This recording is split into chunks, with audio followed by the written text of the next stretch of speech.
Follow national and global news with HME Press. Don't forget to subscribe to the channel. It was the second attack on Isfahan as the conflict enters a second week, killing at least 430 people in Iran and 24 in Israel. A key nuclear site in Iran's Isfahan province has come under Israeli attack, with local officials saying there were no radiation leaks. Early on Saturday, smoke could be seen rising from an area near a mountain in the city of Isfahan after Israeli airstrikes hit the nuclear site overnight, triggering the air defense system. It was the second attack on Isfahan as the conflict between the Middle Eastern nations entered a second week, killing at least 430 people and wounding nearly 3,500 others in Iran, according to Iran's health ministry. No casualties were reported in the Isfahan attack, authorities said. Israel's army released video and photos it says shows an attack on the Isfahan nuclear facility. This is what the nuclear facility in Isfahan looks like, which is used to convert uranium, which is the stage that follows the enrichment stage on the way to producing nuclear weapons, said Army spokesman Avichai Adrai in a post. The Air Force struck the central facility along with buildings used to produce centrifuges. We continue to strike the Iranian nuclear project.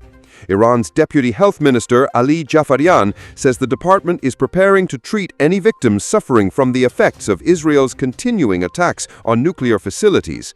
We have not yet received reports of Israel using unconventional weapons. We are prepared to deal with any nuclear leak in the event that nuclear reactors are targeted, and we hope we do not reach that stage. The UN nuclear agency confirmed that a centrifuge manufacturing workshop at Iran's Isfahan nuclear site was hit.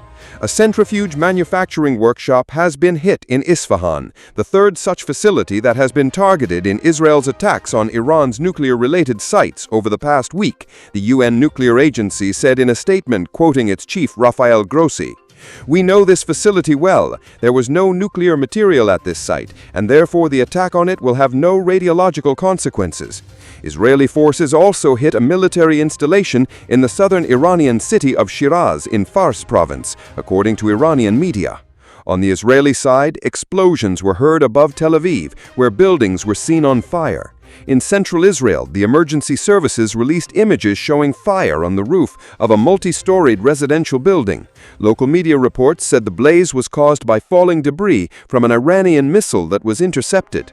At least 24 people have been killed by Iranian missile attacks in Israel, according to local authorities, in the worst conflict between the longtime enemies.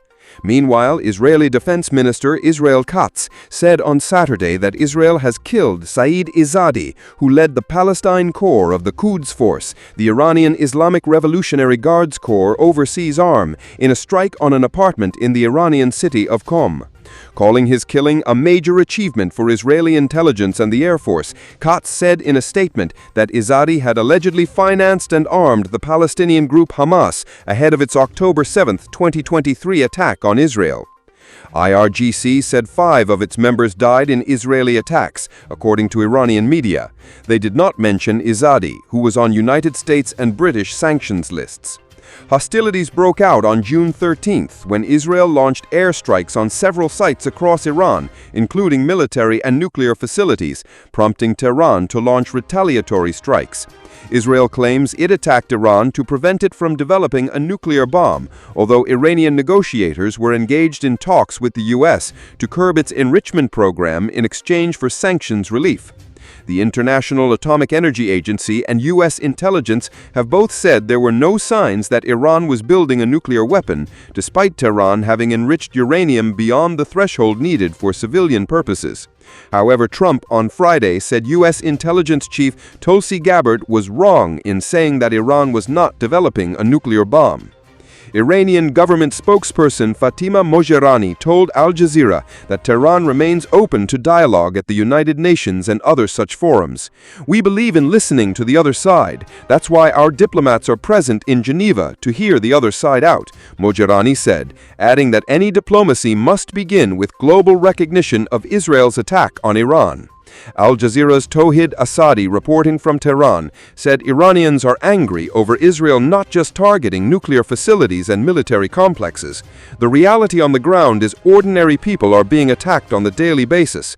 Many in the Iranian capital have chosen to leave, but we have to keep in mind we're talking about 10 million people living in Tehran city and 14 million in Tehran province. It's putting pressure on surrounding areas.